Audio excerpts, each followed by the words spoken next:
ఆ పుచ్చిపోయిన యాపిల్ తినటం వల్లే ప్రెగ్నెంట్ అయ్యామని చెప్పాలి. ఆ పుచ్చిపోయిన యాపిల్ తినటం వల్లే పేరెంట్స్ చచ్చిపోయారని చెప్పాలి. 2 సంవత్సరాలు జాబ్ చేసి సేవ్ చేసిన డబ్బులు వీడికి అన్ని కట్టినాము. వీళ్ళు ఏం డ్రామా చెప్తుండ్రు అంటే డ్రగ్స్ తీసుకుండ్రు, టీజింగ్ చేసిండ్రు. అవన్నీ ఎవరు చేస్తారు? ఎవరికి తెలియదు అవన్నీ.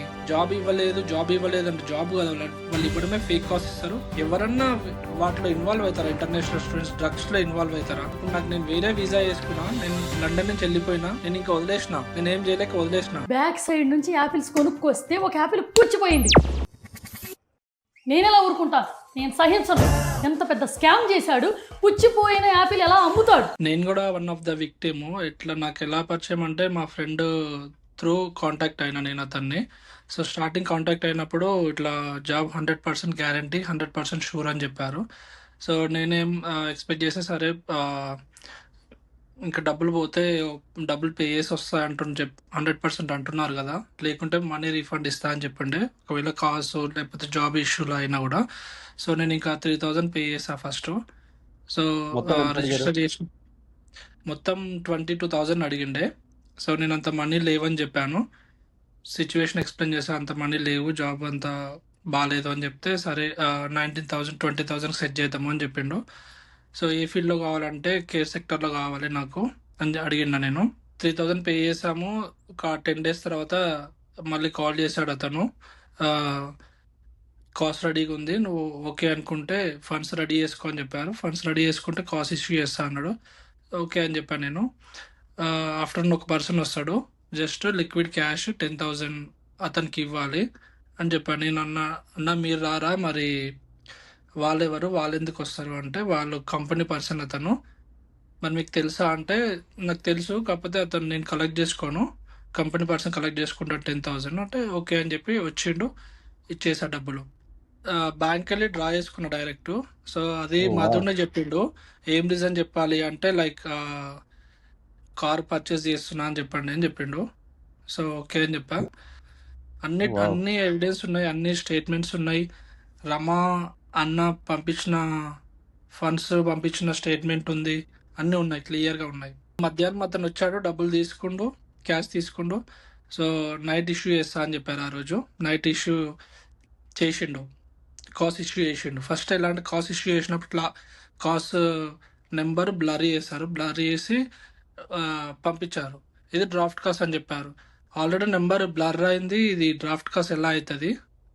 So anyway okay, remaining funds send చేస్తే బ్లర్ తీసేస్తా, గో హెడ్ అని చెప్పాడు. సో మిగిలిన ఎంబటే నెక్స్ట్ మినిటే ఇంకా 5-6 అకౌంట్ డీటెయిల్స్ పంపించాడు. మిగిలిన 9,000 10,000 pounds వాళ్ళకి పంపించమని చెప్పిండు. పంపించేసిన తర్వాత కాస్ట్ ఇచ్చిండు. సో నేనేం అడిగా అతనికి, నేను వీసా డ్రాప్ చేసుకుంటా రేపు అంటే ఫైన్ అన్నాడు. సో సూపర్ ప్రియారిటీ పెట్టేద్దాము, 1,000 pounds పే చేస్తా ఎక్స్ట్రా. సో కొంచెం టెన్షన్ రిలీఫ్ ఉండకుండా ఉంటుంది అంటే వద్దు సూపర్ ప్రియారిటీ అవసరం లేదు, డబ్బులు వేస్ట్ చేసుకోకు, నార్మల్ స్టాండర్డ్ వేసుకో, 2-3 daysలో వచ్చేస్తుంది, రోజు మేము చేస్తున్నాం ప్రాసెస్, మాకు ఐడియా ఉంది అని చెప్పాడు. సో ఏమంటే సూపర్ ప్రియారిటీ వేసుకుంటే 1 dayలో రిజల్ట్ వచ్చేస్తుంది. సో డిలే చేయడానికి ఛాన్స్ ఉండదు అనమాట. ఇదేమంటే ఇంటెన్షనల్గా ఆయనకు తెలుసు ఆ కాస్ట్ ఫేక్ కాస్ట్ అని, ఆయన ఇచ్చిందే ఫేక్ కాస్ట్, అది ఇంటెన్షనల్గా చేసిండు అనమాట. ఫేక్ కాస్ట్ ఇచ్చాను, మేము వీసా డ్రాప్ చేసినాం, నెక్స్ట్ డే రిజల్ట్ వచ్చింది, వీసా ఇస్ డిక్లైన్ అని. సో తర్వాత నెక్స్ట్ డే ఫోన్ చేసా, ఏమైంది అన్న, డిక్లైన్ అయింది ఎందుకు ఇది అని, సారీ అది రిజెక్ట్ అయింది ఎందుకు అని, ఫేక్ కాస్ట్ ఇచ్చారా అని అడిగా. లేదు అలా ఏముండదు, మనం ఉండి అన్ని జెన్యున్ చేస్తాము. సో నేను ఒకసారి కంపెనీ కాల్ చేసి కనుక్కొని చెప్తా అన్నాడు. కనుక్కొని చెప్పి ఇప్పుడు నాకు అర్జెంటుగా అని చెప్పిండే. సో ఇచ్చిండ్రు, కనుక్కొని చెప్తా అన్నారు. ఫోన్ చేసి 1 hour తర్వాత వాళ్ళు ట్రిప్కి వెళ్ళారంట, 15 days అవుతుందని చెప్పిండు. ఇది ఎప్పుడు మాకు వీసా 3 months ఉంది, వీసా ఇంకా వ్యాలిడ్ వీసా 3 months ఉంది, మేమిద్దరం జాబ్ చేస్తున్నాము. వాళ్ళ వీసా రిజెక్ట్ అయింది అన్నప్పుడు వాళ్ళు ట్రిప్కి వెళ్ళిండ్రు, కనుక్కొని చెప్తా అన్నాడు. 15 days అయిపోయింది. 15 days అయిపోయాక మళ్ళీ ఫాలోఅప్ స్టార్ట్ చేసినాము. అయినా నీకు ఎందుకు కేర్లో మీ వైఫ్ అకౌంట్స్ చేస్తుంది కదా, సో అకౌంట్స్లో ట్రై చేద్దాము అని చెప్పి మమ్మల్ని మళ్ళీ డీవియేట్ చేసిండు. అకౌంట్స్ ట్రై చేద్దామని చెప్పి డీవియేట్ చేసి మళ్ళీ ఓకే మనము నా దగ్గర కాస్ట్లు ఉన్నాయి, వేరే కంపెనీ చేంజ్ చేద్దాము, ఇంకా అది వదిలేసాయి అంటే, మరి ఇది ఎలా నాది అండర్ ప్రాసెస్లో ఉంది కదంటే దాన్ని విత్డ్రా చేసేయని చెప్పిండు. అది ప్రాసెసింగ్లో ఉంది, దాన్ని విత్డ్రా చేయమని చెప్పిండు. దాన్ని విత్డ్రా చేసినాము. విత్డ్రా చేశాక ఇంకా సరే మళ్ళీ మా వైఫ్కి అకౌంట్స్ ట్రై చేద్దామని చెప్పి అకౌంట్ ఇంటర్వ్యూ అని చెప్తాడు. ఈరోజు మండే కదా, సో నెక్స్ట్ వెనస్డే ఇంటర్వ్యూ వస్తుంది, కాల్ వస్తుంది అంటది, జూమ్ కాల్ అంటాడు. ఏం క్వశ్చన్స్ అడుగుతారంటే ఏముండదు, వాళ్ళు ఏం అడగరు, జస్ట్ లింక్ వస్తుంది, లింక్ యాక్సెప్ట్ చేయి, దట్స్ ఇట్ అన్నాడు. మరి క్వశ్చన్స్ అడగని దానికి ఎందుకన్నా ఇంటర్వ్యూ అంటే అది లేదు, అది ఫార్మాలిటీకి అన్నాడు. సో ఆ కాల్ ఎక్కడి నుంచి వస్తున్న తర్వాత నేను వెరిఫై చేస్తే వాళ్ళ ఆ కాల్ కూడా జస్ట్ ఆ జూమ్ మీటింగ్, జూమ్ కూడా ఆ లింక్ కూడా డెస్టినీ కన్సల్టెన్సీ నుంచి వస్తుంది, కంపెనీ నుంచి రాదు, వేరే కంపెనీ నుంచి. అది కంపెనీ కెనరీ వాఫ్లో ఉంటుంది, గ్రీన్విచ్లో ఉంటుంది, అక్కడ ఉంటుంది, ఇక్కడ ఉంటుంది అని చెప్తాడు. కానీ ఆ లింక్ డెస్టినీ కన్సల్టెన్సీ నుంచి వస్తుంది. సో వాళ్ళు ఎవరో వర్కర్ కాల్ చేస్తారు, ఎవరు ఆన్సర్ ఏం చేయరు, జస్ట్ లింక్ వస్తుంది, ఓకే కొట్టు అంటాడు, ఇంటర్వ్యూ అయిపోయింది అంటారు ఆడికి. సో మరి అదేందన్న డెస్టినీ కన్సల్టెన్సీ నుంచి ఎందుకు వచ్చింది లింక్ అంటే అది జస్ట్ నేను మన కన్సల్టెన్సీ నుంచి మనం ప్రాసెస్ చేస్తున్నాం కాబట్టి ఫస్ట్ మన కన్సల్టెన్సీ నుంచి లింక్ వస్తుంది, జస్ట్ డ్రామా. ఇంటర్వ్యూ ఏందన్నా అంటే ఏమైంది, రిజల్ట్ ఏమైంది మరి అంటే కంపెనీ వాళ్ళు వేరే వాళ్ళని హైర్ చేసుకుంటారంట. ఇంకా మీకు టైం ఉంది కదా, ఇంకో 15 days ఆగండి, నేను మంచి కంపెనీ ఫైండ్ అవుట్ చేస్తా. మళ్ళీ ఇదే సేమ్ డ్రామా, లింక్ పంపుతారు, ఫేక్ లింక్ పంపుతారు డెస్టినీ కన్సల్టెన్సీ నుంచి. అది అకౌంట్స్ వర్కౌట్ అవ్వట్లేదు, సో నీకు మార్కెటింగ్ ఉంది, మార్కెటింగ్ వేసుకుంటావా, అది కంపెనీ ఎక్కడదన్నా అదన్నా జెన్యూనా అంటే లేదు లేదు మరి తెలిసిన మా సొంత ఫ్రెండ్ది, నీకు అమౌంట్ కూడా తక్కువ చేస్తాను, నేను 2019 చెప్పాను కదా, సో ఇదైతే ఐహెచ్ఎస్ పే చేసేది ఉంటుంది కదా, సో 16లో నేను ఇచ్చేస్తా అన్నాడు. సో మరి అది వర్తా అన్నా అంటే లేదు నాకు తెలుసు అది అని. అది ఏమంటే తర్వాత రియలైజ్ అయింది ఏంటంటే అది మార్కెటింగ్ జాబ్ అని చెప్పారు, కాకపోతే ఆ మార్కెటింగ్ జాబ్ ఈయన కిచెన్కి మార్కెటింగ్ జాబ్ అనమాట. అది ఈయన కిచెన్లో నుంచి ఇస్తారనమాట దానికి. తర్వాత నేను అడిగా, అన్న ఎందుకు మీరు అన్ని ఫ్రెండ్స్ అంటారు, అన్ని మీవే కదా అంటే అలా చెప్పకూడదు, బయట మనకి ఇన్ని కన్సల్టెన్సీ ఉన్నాయని మనం చెప్పాము. మొత్తం స్కామే, స్టార్టింగ్ నుంచి వాళ్ళు ఎలా ప్లే చేయాలో గేమ్ అలా ప్లే చేస్తారు వాళ్ళు. సో 2 months అయిపోయింది, 3 months ఇంకా ఆల్మోస్ట్ అయిపోనికి వచ్చింది.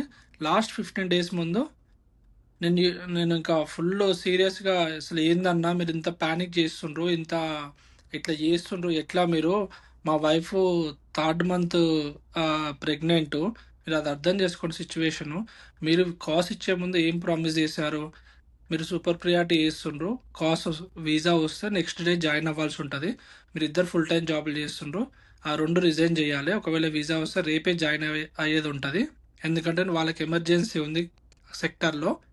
అంటే మేమిద్దరము ఫుల్ టైం జాబ్లు, ఆమెకు మంచి కెరీర్ జాబు, నాకు మంచి కెరీర్ జాబు, ఇద్దరం రిజైన్ చేసినాం, కాస్ వీసా డ్రాప్ చేసిన నెక్స్ట్ వీక్ జాబ్ రిజైన్ చేసినాం మేము, ఫుల్ టైం జాబ్స్. మాకు ఆల్మోస్ట్ 3 months జాబ్ లేదు, పే లేదు, ఎన్నిసార్లు కాల్ చేసినా ఆన్సర్ ఏముండదు. 2-3 times మేము రెస్టారెంట్కి వస్తున్నాము అంటే నేను రెస్టారెంట్లో లేను, నేను బయట ఉన్నా, మెక్డీ దగ్గర రండి, అక్కడ బయట మెక్డీ ఉంటుంది, లైక్ సిటీ అవుట్ సైడ్ కోల్చెస్టర్లో, అక్కడనే కలుస్తాడు. ఆడికి వస్తే ఒకసారి కోల్చెస్టర్ అంటాడు, ఇంకోసారి కోల్చెస్టర్ పక్కన సిటీ ఉంటా అంటాడు. అన్న అసలు మీరు ఏడు ఉంటారు అంటే నేను లండన్ దగ్గరే ఉంటా అని చెప్తాడు. అన్నీ అబద్ధాలే. మీ కన్సల్టెన్సీ కోల్చెస్టర్లో ఉంది కదా అన్న అంటే లేదు, నేను అక్కడ ఏమి ఉండను, నేను ఇక్కడ ఉంటాను, వేరే సైడ్ ఉంటాను. ఇంకా లాస్ట్ 15 days అయితే ఎంత సివియర్ డిప్రెషను, అసలు ఏం చేయాలో అర్థం కాదు. నాకు 50% అర్థమైంది వీడు నన్ను స్కామ్ చేసిండు అని, కాకపోతే సరే ఎందుకు గివప్ ఇచ్చేది, ట్రై చేద్దాము ఏదన్నా కాస్ ఇస్తా అని. లాస్ట్ సిచ్యువేషన్లో 10 daysలో అయిపోతుంది అన్నప్పుడు ఏదో కాస్ అన్న, నీ దగ్గర మీకు ఇన్ని కంపెనీలు ఉన్నాయని చెప్తుండ్రు కదా, సో మేము ఆల్రెడీ చూసినాం అనమాట. జనరల్గా అసలు ఇలా కన్సల్టెన్సీ పేరు కొట్టి చూసినాం, ఆయన పేరు మధుకర్ పేరు కొట్టి చూసినాము. 7-8 కంపెనీస్ ఉన్నాయి, ఒక 2 డిజాల్వ్ అయి ఉన్నాయి అప్పటికి. ఇన్ని కంపెనీస్ ఉన్నాయి కదా అన్న, ఇవ్వండి అన్న, ఏదో ఒకటి ఇవ్వండి అన్న, డబ్బులు కట్టించుకుంటారు కదా, ఎందుకు ఇలా చేస్తుండ్రు అంటే నేను అదే చెప్తున్నా మీకు, మీరేం టెన్షన్ పడకండి, నేను లాస్ట్కి మీకు ఏది సెట్ అవ్వకపోతే నేను కాస్ ఇచ్చే గ్యారంటీ నాది. అండ్ లాస్ట్ 10 days ముందు అది చెప్పి, లాస్ట్ ఇంకా 1 week ఉన్నప్పుడు నేను యూఎస్లో ఉన్నా, నువ్వు ఏ టైంలో పడితే ఆ టైంలో కాల్ చేయకు, నేను వేరే పని మీద ఉన్నా అంటే అన్న నా సిచ్యువేషన్ ఏంది, నేను 3 months ముందు మీకు పే చేసిన, ఇక్కడ మా వైఫ్ మిస్క్యారేజ్ అయింది, ఎన్నిసార్లు కాల్ చేసినా ఎత్తారు, ఏం రెస్పాన్స్ ఇవ్వరు, ఒక్కొక్క రోజు 100 కాల్ చేస్తారు, నాన్ స్టాప్ కాల్స్ చేస్తూనే ఉంటాను నేను, నాన్ స్టాప్, అయినా ఏముండదు. మీ ఇంటికి వస్తా, నిన్ను కలుస్తా, 100 మెసేజ్లు పెట్టినప్పుడు లాస్ట్కి ఓకే లేకపోతే థమ్ సింబల్ పెడతాడు. ఎన్ని ఓకే. కాల్స్ చేసినా రిప్లై ఉండదు. తర్వాత ఇంకా లాస్ట్కి ఇంకా 10 days ముందు మేము గీవప్ ఇచ్చి 1 week ముందు గీవప్ ఇచ్చేసినాం. ఇంకా చేసి వేస్ట్, ఎందుకంటే ఆల్రెడీ ప్రాసెస్ మిడిల్లోనే తెలిసిపోయింది వీడు స్కామ్ చేసిండు అని చెప్పేసి. సో మేము ఇంకా వేరే వీసా వేసుకున్నాము. వేరే వీసా వేసుకున్నాక ఈ డబ్బులు వసూలు చేసుకోవాలి ఎట్లా అయినా అని చెప్పేసి ఇంకా చేసినాము. కానీ నాకు డబ్బులు కావాలి, నేను పే చేసా, నాకు వాళ్ళు అందరు ఏమంటారు అంటే వీళ్ళేం డ్రామా చెప్తుండ్రు అంటే డ్రగ్స్ తీసుకుండ్రు, బిహేవ్ మంచిగా చేయలేదు, టీజింగ్ చేసిండ్రు. అవన్నీ ఎవరు చేస్తారు? ఎవరికి తెలియదు అవన్నీ. ఎవరన్నా వాటిలో ఇన్వాల్వ్ అవుతారా? ఇంటర్నేషనల్ స్టూడెంట్స్ డ్రగ్స్లో ఇన్వాల్వ్ అవుతారా? వాళ్ళు ఇవ్వడమే ఫస్ట్ ఫేక్ కాల్స్ ఇస్తారు. యా. జస్ట్ ఫేక్ కాల్స్ ఇస్తారు, ఇవ్వడమే స్టార్టింగ్ ఫేక్ కాల్స్ ఇస్తారు. సో అందరూ ఎలా అంటే జాబ్ ఇవ్వలేదు అంటే జాబ్ కదా, వాళ్ళు ఇవ్వడమే ఫేక్ కాల్స్ ఇస్తారు. తర్వాత Yeah. వాళ్ళకి ఆల్రెడీ నందూస్ కిచెన్లో ఒక 5-6 ఒక 10 కాల్సెస్ దాకా ఉండి ఉంటాయి. ఏం సెట్ అవ్వకుంటే అందులో ఇస్తారు. అందులో అది జెన్యున్ కాదు. దాంట్లో జాయిన్ అయితే హవర్స్ ఏం అని చెప్పారు నాకు. నీకు ఏం రాకుంటే లాస్ట్ కిచెన్స్లో ఇస్తా అంటే, కిచెన్ ఎవరిదన్నా అంటే కిచెన్ కూడా మా ఫ్రెండ్దే, క్లోజ్ ఫ్రెండ్ది. అంటే హవర్స్ ఎలా ఉంటుంది అంటే హవర్స్ నీకు హవర్స్ విత్ హవర్స్ కావాలా వితౌట్ హవర్స్ కావాలంటే, అన్న కాస్ట్ తీసుకున్నప్పుడు విత్ హవర్సే కావాలి కదా అంటే, సరే విత్ అవర్స్ అయితే ఒక 20 hours ఇస్తారు, మీకు రిమైనింగ్ నువ్వు బయట ఎక్కడైనా చేసుకో లేదా క్యాష్ అని చేసుకో, నాకేం ప్రాబ్లం లేదు. మొత్తం స్టార్టింగ్ నుంచి ఫేకే. వాళ్ళు చేసిన మోసాలు దగ్గర 500 మంది విక్టిమ్స్ ఉంటారు వాళ్ళకి. ఇప్పుడు నేను వేరే వీసా వేసుకున్నా, నేను లండన్ నుంచి వెళ్ళిపోయినా, నేను ఇంకా వదిలేసిన, నేనేం చేయలేక వదిలేసిన. నాలాంటి వాళ్ళు చాలా మంది ఉండరు, చాలా మంది. నేను ప్రతిసారి కన్సల్టెన్సీకి వెళ్ళిన ప్రతిసారి నాకు ఒక 3-4 కలుస్తారు. ఏమైంది భయ్యా అంటే, వాళ్ళు నార్త్ వాళ్ళు, గుజరాత్ వాళ్ళు ఉంటారు. ఏమైంది, మీరు కూడా వెయిట్ చేస్తున్నారా అంటే, వెయిట్ చేస్తున్నాం, అపాయింట్మెంట్ ఉందంటే, అపాయింట్మెంట్ ఏం లేదు, ఇట్లా కన్సల్టేషన్ ఫీ అని చెప్పేసి 2000 కట్టినా. సేమ్ నేను చెప్పిన, నేను కూడా వాళ్ళకి నేను 20,000 కట్టి మోసపోయా. సో నేను 2000 అని చెప్తా వాళ్ళకి, ఎందుకు వీళ్ళకి చెప్పేది అని చెప్పేసి. వాళ్ళు నాకు 2000 కట్టినామని చెప్పేటోళ్ళు వాళ్ళు. నేను 20 కట్టి 3 months అయింది. నేను కూడా వాళ్ళకి 2000 అని చెప్పిన, వాళ్ళు నాకు 2000 అని చెప్పిండ్రు. సో ప్రతిరోజు గ్రూప్లో మెసేజ్ చేస్తాడు, ఇంతమంది మోసపోయినరు, ప్రతిరోజు గ్రూప్లో మెసేజ్ చేస్తాడు. ఒకవేళ అన్న మధు ఈ జాబ్ మంచిగా ఉంది, పొజిషన్ నాకు సెట్ అవుతుందేమో అంటే, అది ఆల్రెడీ పోయింది అంటాడు.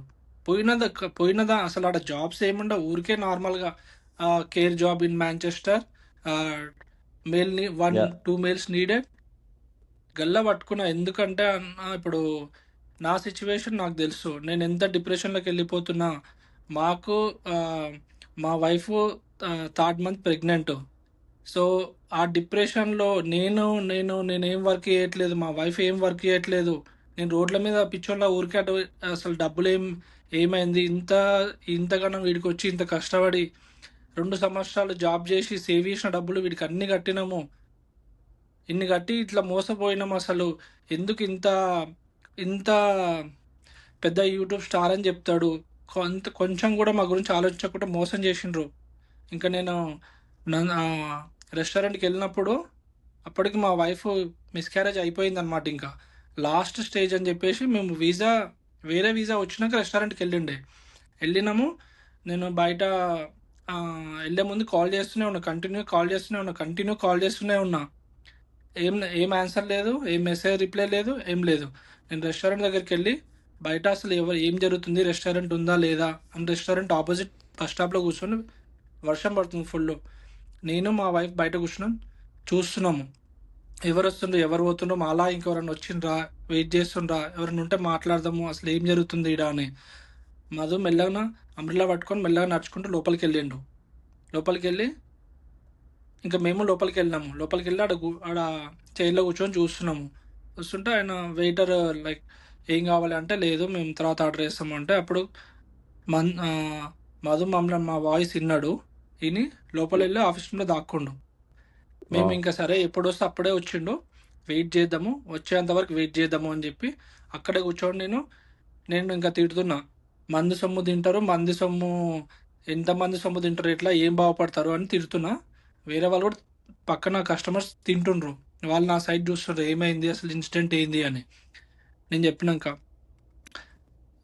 మమ్మల్ని మోసం చేసిండు వీడు, మమ్మల్ని మా డబ్బులు తీసుకుండు, 20,000 పౌండ్లు తీసుకుండు, కాస్ ఇస్తా అని చెప్పి 3 నెలల నుంచి తిప్పిస్తుండు అని గట్టిగా వచ్చేసరికి వచ్చిండు. ఆఫీస్ నుంచి వచ్చి ఎందుకు వచ్చినా వీడికి అన్నాడు. నువ్వు యూఎస్లో ఉన్నా అని చెప్పినావు, నాకు 10 రోజుల నుంచి నువ్వు యూఎస్లో ఉన్నా అని చెప్పి నన్ను ఆపినావు, నా డబ్బులు నాకు ఇయ్యి.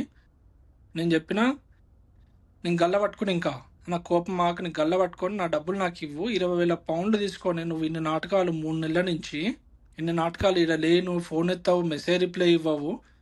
వాళ్ళ వైఫ్ అకౌంట్కే కొట్టినా రమ్మా అన్న అకౌంట్కే 4,000 పౌండ్లు కొట్టినన్నా.